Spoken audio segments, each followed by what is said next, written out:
আজকের এই ঐতিহাসিক ইসলামী প্রোগ্রামের সম্মানিত বিজ্ঞাপিত প্রস্তাবিত মঞ্চে উপবিষ্ট মাননীয় মান্যবর আমার অত্যন্ত শ্রদ্ধার সভাপতি মহাশয়, পরে জানাই মাননীয় মুআজ্জাজ হযরত উলামায়ে কেরাম, সম্মুখীন বসে থাকা বয়োজ্যেষ্ঠ বয়োকনিষ্ঠ সমবয়স্ক ইসলাম দরদি কোরআন প্রেমী রসুল প্রেমী মুসলিম ভাতৃবৃন্দ, স্নেহের কচিকাচারা পর্দা নসিনা মা ও বোন, মাইকের আওয়াজ শ্রবণরত পবিত্র অবস্থায় থাকা মুসলিম নারী এবং পুরুষ সকলকে জানায় আন্তরিক সালাম, শুভেচ্ছা, ভালোবাসা ও উষ্ণ অভিনন্দন। আসসালামু আলাইকুম ওয়া রাহমাতুল্লাহি ওয়া বারাকাতুহু। সালামের উত্তরটা একটু মোহাব্বতের সঙ্গে দেব, বলি ইনশাআল্লাহ। যারা খাওয়া দাওয়া করছেন খাক না, যারা শুনছি তারা অন্তত মোহাব্বতের সঙ্গে জবাবটা দিই।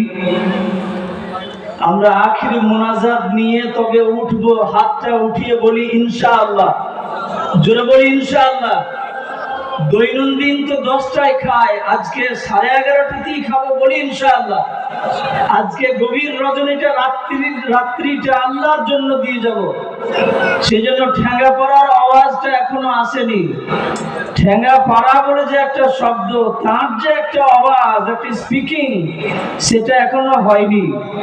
সেজন্য আওয়াজটা বলিষ্ঠ কণ্ঠে দেব, বলি ইনশাআল্লাহ। নারায়ে তাকবীর, আল্লাহু আকবার।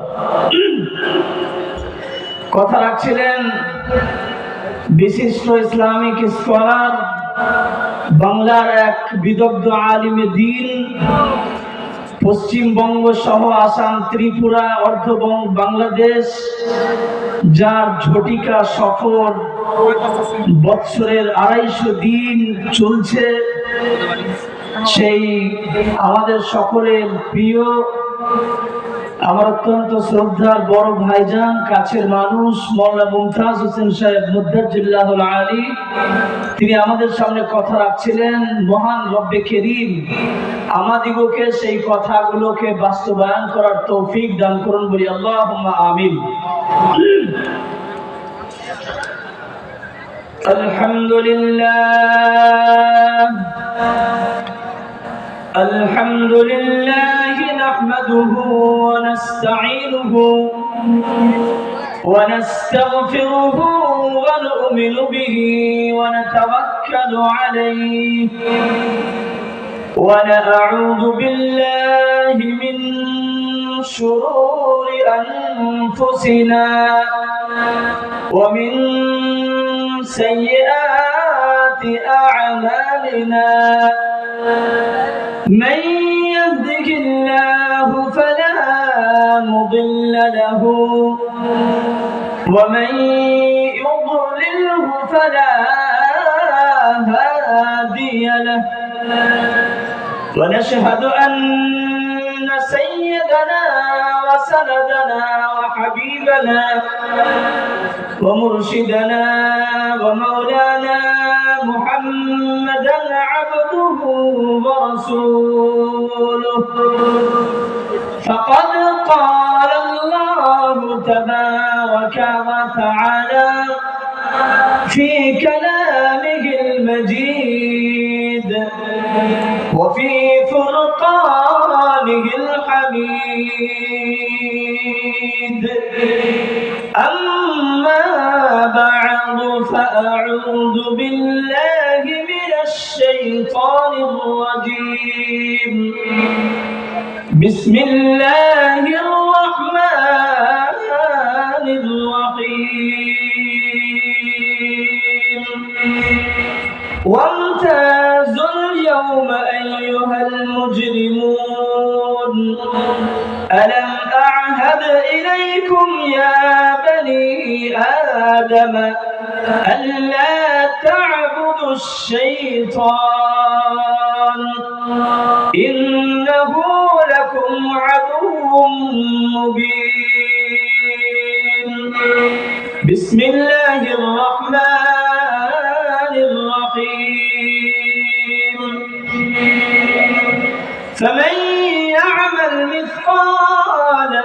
ذرة خيرا يره ومن يعمل مثقال ذرة شرا يره صدق الله المولانا العظيم من أحب سنتي فقد أحبني ومن أحبني كان معي في الجنة أو كما قال رسول الله صلى الله عليه وسلم যাবতীয় প্রশংসা আরাধনা উপাসনা কৃতজ্ঞতা সেই মহান আল্লাহ সুবহানাহু ওয়া তাআলার জন্য, যিনি আমাদিগকে বড় ভালোবেসে মেহেরবানি করে দয়া অনুকম্পা অনুগ্রহ এবং করুণা করে এখানে এক ঐতিহাসিক এক ইসলামী জনসমাবেশে আমার মতো নালায়েক গুনাহগারকে কিছু বলার আর আপনাদের মতো দিনদার পরহেজগার মুত্তাকিন আল্লাহ ওয়ালা নামি দামি ভালো ভালো নেক মানুষগুলোকে দ্বীনি কিছু আলোচনা শোনার তৌফিক দান করেছেন সেই মহান আল্লাহ, যিনি আমার মালিক, আপনার মালিক, এখানকার মালিক, সেখানকার মালিক, জান্নাতের মালিক, জাহান্নামের মালিক, হায়াতের মালিক, মৌতের মালিক, আনন্দের মালিক, নিরানন্দের মালিক, সুখের মালিক, দুঃখের মালিক, শান্তির মালিক, অশান্তিরও যিনি একমাত্র মালিক সেই মহান আল্লাহ, যিনি অতীতেও ছিলেন, বর্তমানেও আছেন আর ভবিষ্যতেও থাকবেন, যিনি চিরঞ্জীব, চিরস্থায়ী, অব্যয়, অক্ষয়, যার জাতি নাম আল্লাহ সুবহানাহু ওয়া তাআলা, যিনি ডাক দিলে যেতেই হবে, যাব না বলা যাবে না, আর যাব না বললেও ছাড়া চলবে না, আর একটু পরে যাব বললেও ক্ষণিকের জন্য অপেক্ষা করা হবে না। যদিও সে হয় পঞ্চায়েতের প্রধান, বিধানসভার এমএলএ, লোকসভার এমপি, রাজ্যের মুখ্যমন্ত্রী, তথাপি দেশের প্রধানমন্ত্রী ও রাষ্ট্রপতি, সারা ওয়ার্ল্ডের নামকরা জর্জ ব্যারিস্টার, উকিল হাকিম, ডাক্তার মাস্টার প্রফেসর, এমনকি ইঞ্জিনিয়ার, হাফেজ কারি, মৌলানা মুফতি, মুহাদ্দিস, মুহাক্কিক, ফকিহ, বুজুর্গানে দ্বীন, উলামায়ে ইকরাম, এমনকি সাহাবায়ে কেরাম, এমনকি আম্বিয়ায়ে ইকরাম, ফেরেশতা পর্যন্ত কারো ছাড় নেই। যেরকম আছে কারো ছাড় নেই।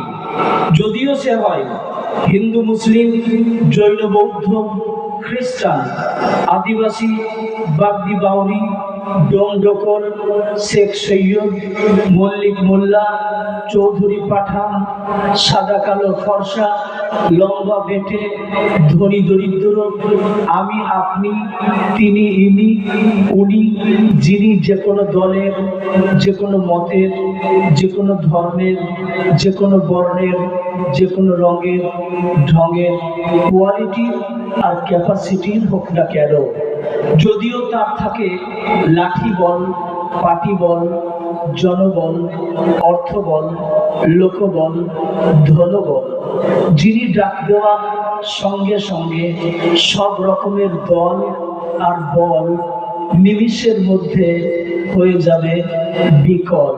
জোরে বলি তিনি কে? সেই মহান আল্লাহ, যিনি ডাক দেওয়ার সঙ্গে সঙ্গে চোখ দুটোকে বন্ধ করে লব্বাইক বলে হাজরি দিয়ে এই জমিনের উপরে সপাটে শুয়ে পড়তে হবে, সেই মহান আল্লাহ সুবহানাহু ওয়া তাআলা আমরা সকলেই একবার শুকরিয়া আদায় করি, বলি আলহামদুলিল্লাহ। মহব্বতের সঙ্গে একবার সকলেই পড়ি আলহামদুলিল্লাহ। শত কোটি দরুদ ও সালাম বর্ষিত হোক তাজেদারে মদিনা আহমদে মুজতবা মুহাম্মদে মুস্তাফা জনাব রাসূল আকদাস সাল্লাল্লাহু আলাইহি ওয়াসাল্লাম, যিনি সর্বকালের সর্বযুগের সর্বশ্রেষ্ঠ এক মহামানব, যিনি বিশ্ব মানবতার একমাত্র মুক্তির দূত বা মুক্তির দিশারি। তিনি রাহমাতুল লিল আলামিন, খাতিমুন নবিয়্যিন, শাফিউল মুজনবিন, সাইয়্যিদুল মুরসালিন, তাজদারে মদিনা, সিরাজুম মুনীরা, উসওয়াতুল হাসানা, নিখিল বিশ্ব ইলাহি পেগামের সর্বশেষ ধারক ও বাহক। তিনি তুলনাহীন, অনন্য, বেনজির, বিশ্বের সর্বশ্রেষ্ঠ দার্শনিক, পণ্ডিত, মহাপণ্ডিত, মহাবৈজ্ঞানিক, আমার নবী, আপনার নবী, দো জাহানের বাদশাহ, বাদশাহ ও বাদশাহ, সরওয়ারে কায়নাত, মা আমিনার লাল মরুর দুলাল, প্রফেট মুহাম্মদুর রাসূলুল্লাহ সাল্লাল্লাহু আলাইহি ওয়াসাল্লামের দরগাহে লাখো কোটি দরুদ ও সালাম বর্ষিত হোক। বলি আল্লাহুম্মা আমিন। মুহাব্বতের সঙ্গে একবার পড়ি সাল্লাল্লাহু আলাইহি ওয়াসাল্লাম। প্যারে হাজিরিন, সম্মানিত ইসলাম দরদি, কোরআন প্রেমী, রসুল প্রেমী, আল্লাহওয়ালা বাপজি ভাই এবং বন্ধু, আজকের এই ঐতিহাসিক ইসলামী সমাবেশে আমরা যে জমায়েত হয়েছি, জেনে রাখবেন এটা পৃথিবীর সব থেকে দামি এবং শ্রেষ্ঠ মজলিস। বলুন আলহামদুলিল্লাহ।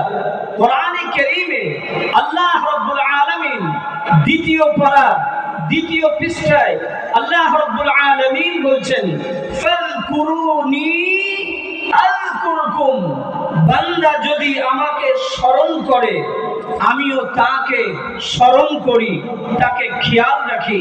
মুফাসসিরিনগণ তাফসীরের মধ্যে লিখছেন, আল্লাহ রাব্বুল আলামিন বলছেন, বান্দা যদি আমার দিকে অর্ধ হাত এগিয়ে আসে আমি তার দিকে এক হাত এগিয়ে যাই, বান্দা যদি আমার দিকে এক হাত এগিয়ে আসে আমি তার দিকে দুই হাত এগিয়ে যাই, বান্দা যদি আমার দিকে হেঁটে হেঁটে আসে আমি তার দিকে দৌড়ে দৌড়ে যাই, বান্দা যদি আমার দিকে দৌড়ে দৌড়ে আসে আমি মহান আল্লাহ থাকতে না পেরে তাকে কোলে তুলে নিয়ে তার বিগত জীবনের সমস্ত গুনাহগুলোকে মাফ করে দিব। সুবহানাল্লাহ। আল্লাহ রাব্বুল আলামিন তিনি আমাদিগকে এত ভালোবাসেন, এত করুণা এবং এত মহব্বত করেন, এত সত্ত্বেও সেই মহান আল্লাহ রাব্বুল আলামিনের আমরা গোলামি করতে চাই না। তিনি যে নামাজকে ফরজ করেছেন, নামাজ পড়তে আমাদের কষ্ট হয়, আল্লাহ রাব্বুল আলামিন তিনি আমাদিগকে অপরন্ত অগণিত অসংখ্য নিয়ামত দিয়েছেন, সেই নিয়ামতের আমরা শুকরিয়া আদায় করতে পারি না। তিনি যে আমাদের কত নিয়ামত দিয়েছেন। এই যে গতকাল সন্ধ্যার সময় টুপ টুপ টুপ টুপ করে বৃষ্টি পড়ছিল, এই ঠেঙ্গাপাড়ার মানুষের লক্ষ লক্ষ টাকার যে আয়োজন, মানুষের 2 মাসের আগের থেকে যে এই প্রোগ্রাম একটা বড় আশা, তিনি ইচ্ছা করলে বৃষ্টি বর্ষণ করে এই ঐতিহাসিক প্রোগ্রামকে বাতিল করে দিতে পারতেন। এই ক্ষমতার মালিক হচ্ছেন আল্লাহ রাব্বুল আলামিন। তিনি যে একমাত্র ক্ষমতার মালিক এটা আমরা বিশ্বাস করতে পারি না। যদি বিশ্বাস করি তো নামাজ দিয়ে প্রমাণ করতে হবে, যদি বিশ্বাস করি তো তার গোলামি করে প্রমাণ করতে হবে যে তিনি আমাদের একমাত্র মালিক। আজ সারা পৃথিবীতে আমরা লাঞ্ছিত, বঞ্চিত, অপমানিত এবং অপদস্থ, তার একমাত্র কারণ হচ্ছে আমরা কোরআন থেকে দূরে সরে আছি, রাসূল করিম সাল্লাল্লাহু তাআলা আলাইহি ওয়াসাল্লামের আদর্শ থেকে দূরে সরে আছি, যার কারণে সারা পৃথিবীতে আমরা লাঞ্ছিত। যদি আমরা এখনো পর্যন্ত কোরআনের সংস্পর্শে আসি, যদি এখনো পর্যন্ত নবী আকরাম সাল্লাল্লাহু আলাইহি ওয়াসাল্লামের সুন্নতকে যদি আমরা আঁকড়ে ধরে চলি, কালো সম্মানিত ছিলাম, আজকেও আমরা সম্মানিত হব যদি গোলামিটা ঠিকঠাক যদি আমরা তা করতে পারি। সাহাবায়ে কেরাম রিদওয়ানুল্লাহি তাআলা আলাইহিম আজমাইন নবী করিম সাল্লাল্লাহু তাআলা আলাইহি ওয়াসাল্লামকে কেমন ভাবে বিশ্বাস করতেন? তারা বিশ্বাস করতেন বুকের ভিতর থেকে, তারা বিশ্বাস করতেন দিল থেকে। আর আমরা বিশ্বাস করি শুধুমাত্র মুখ থেকে, দিল থেকে আমরা বিশ্বাস করি না, যার কারণে আমরা আল্লাহকে ডাকি কিন্তু পাই না। সাহাবায়ে কেরাম আল্লাহকে ডাকতেন তো সাথে সাথে পেতেন। আল্লাহ রাব্বুল আলামিন তিনি অত্যন্ত দয়ালু, ক্ষমাশীল এবং অত্যন্ত করুণাময়। তিনি কত বড় করুণাময়! আমরা অনেকেই মনে মনে ভাবি আল্লাহ মনে হয় প্রচন্ড কঠোর, আল্লাহ মনে হয় অনেক রাগী। আল্লাহ রাব্বুল আলামিন রাগী নয়। আল্লাহ রাব্বুল আলামিন বলছেন, একজন মা তার সন্তানকে যত না ভালোবাসে, আমি আমার বান্দাকে তার থেকে 70 গুণে বেশি ভালোবাসি। আল্লাহ রাব্বুল আলামিন তিনি হচ্ছেন এতটা দয়াময় এবং এতটাই দয়ালু। একবার চিন্তা করে দেখেছেন, ঘুম থেকে উঠে নিজের বিবেককে একবার জিজ্ঞাসা করুন। ঘুম থেকে উঠেছেন, ফজরের আযান হয়েছে, হাইয়া আলাস সালাহ, এসো নামাজের দিকে, হাইয়া আলাল ফালাহ, এসো কামিয়াবির দিকে। মুয়াজ্জিন বলছে, আসসালাতু খায়রুম মিনান নাওম, ঘুম হইতে নামাজ অতি উত্তম। আর মুসলমান উঠে মসজিদের দিকে যায় না, ছেলেকে উঠিয়ে দিয়ে বলছে, চাচি গরুকে খেতে দিতে হবে, আযান হয়ে গেছে। ছেলেকে বলছে, বাবা একটু জিম করতে হবে, ঘুরে এসো পাচালি করে। ছেলেকে উঠিয়ে দিয়ে বলছে, ফার্স্ট ফ্রেন্ডটা ধরতে হবে। ছেলেকে উঠিয়ে দিয়ে বলছে, স্কুলে যেতে হবে। ছেলেকে উঠিয়ে দিয়ে বলছে, টিউশনি করতে যেতে হবে। এ মুসলমান আযান শুনে নামাজের কোনো দাঁড় ধরে না, তারা দুনিয়ার ঘন্টা হিসাবে, কাজের ঘন্টা হিসাবে আযানকে ব্যবহার করে। কিন্তু আল্লাহ রাব্বুল আলামিন কতটা দয়াময় এবং দয়ালু! তিনি যখন আমরা যখন চোখ খুললাম, রাত দিনের শুরুতেই, দিনের প্রারম্ভেতেই সূর্য আলো দেখার সঙ্গে সঙ্গে তার আমরা প্রশংসা করি নাই, তারপরেও তিনি আমাদের সামনে আহার যোগাচ্ছেন, চায়ের নাস্তা যোগাচ্ছেন, চার বিভিন্ন কোয়ালিটির নাস্তা আমাদের সামনে তিনি আহার যোগাচ্ছেন। আস্তে আস্তে ঘড়ির কাঁটা 8টা থেকে 10টা, 10টা থেকে 12টা, 12টা থেকে 1টা, মুয়াজ্জিন আবার বলছে, হাইয়া আলাস সালাহ, এসো নামাজের দিকে, হাইয়া আলাল ফালাহ, এসো কামিয়াবির দিকে। এত আযান শোনার পরও মুসলমান মসজিদের দিকে যায় না। আবার ওই আযান শুনে মজদুরকে বলছে, যারা চাষে খাটছে, কাজ করছে, তাদেরকে বলছে, তারা বলছে আযান হয়ে গেছে, মুনিবে আমরা উঠে যাব। মা বলছে সন্তানকে, আযান হয়ে গেছে, গোসল করে নেই, খেতে দেব। বাপ বলছে আযান হয়ে গেছে, যাও গোসল করে নাও, খাওয়া দাওয়া করতে হবে। নামাজ পড়ার কথা বলা দরকার ছিল, কিন্তু নামাজের কথা বাদ দিয়ে খানার কথা বলছে, গোসলের কথা বলছে। অনেকেই বলে, জি টাইম নেই, সময় নেই, অফিসিয়ালি কাজ করে, সময় নেই যে নামাজ পড়বো। আমি আপনাদিগকে বলছি, নামাজের গুরুত্ব দেন নাই বলে নামাজ পড়া আপনার দ্বারা সম্ভব হয়নি। গোসল করা আপনার জরুরি ছিল, গোসলটার গুরুত্ব দিয়েছেন, গোসল করতে পেরেছেন। শ্যাম্পুর গুরুত্ব দিয়েছেন, শ্যাম্পু মাখতে পেরেছেন। সাবানের গুরুত্ব দিয়েছেন, সাবান মাখতে পেরেছেন। তেলের গুরুত্ব দিয়েছেন, তেল মাখতে পেরেছেন। খানার গুরুত্ব দিয়েছেন, খানা খেতে পেরেছেন। রেস্টের গুরুত্ব দিয়েছেন, রেস্ট করতে পেরেছেন। সবের গুরুত্ব দিলেন, সব করতে পারলেন। আর মুসলমান বলছে নামাজের জন্য টাইম নাই। আসলে নামাজের গুরুত্ব দেন নাই, যার কারণে আপনার দ্বারা নামাজ হয়নি। তিনি কত বড় দয়ালু, করুণাময় আর রহমানুর রহিম। আল্লাহ রাব্বুল আলামিনের দুপুরে কোন ইবাদত আমরা করলাম না, তারপরও আবার তিনি নিয়ামত আহার আমাদের সামনে জুগিয়ে দিলেন। ভাত থেকে রুটি, বিভিন্ন রকমের তরকারির আইটেম আমার সামনে চলে এলো। আবার আমি খেলাম, আবার শুয়ে পড়লাম, একটু রেস্ট নিলাম, দুপুরে ঘুরতে গেলাম, আসরের নামাজ নেই। আবার মাগরিবের সময় চায়ের দোকান, পাড়ার এ মোড় থেকে সে মোড় পর্যন্ত, শহর থেকে গঞ্জ পর্যন্ত আপনি এসে কোন দলের কি খবর সব আপনি নিতে পারলেন। টিএমসি থেকে বিজেপি, সিপিএম থেকে কংগ্রেস, সব খবর আপনার হয়ে গেল। ফুটবল থেকে নিয়ে ক্রিকেট, সব আপনি আইডিয়া করতে পারলেন ওই পাড়ার মেয়েটা কার সঙ্গে চলে গেছে, এই পাড়ার কোন মোটরসাইকেলে অ্যাক্সিডেন্ট হয়েছে, সব খবর নেওয়া আপনার দ্বারা সম্ভব হলো, কিন্তু আপনার আসরের বা মাগরিবের নামাজ পড়ার আপনার সময় হলো না। আস্তে আস্তে এশার আযান দিয়ে দিল, আপনি বাড়ি চলে এলেন, মসজিদের আযান শুনে বাড়ি চলে এলেন, খানা আপনার সামনে চলে এলো, খানা খেয়ে আবার শুয়ে পড়লেন। একবার চিন্তা করে দেখেছেন দুনিয়ার সব কাজ করছেন, আল্লাহর নিয়ামতের শুকরিয়া আদায় স্বরূপ ভালো কাজ একটাও করলেন না, তার হুকুমগুলোকে পালন করলেন না। আল্লাহ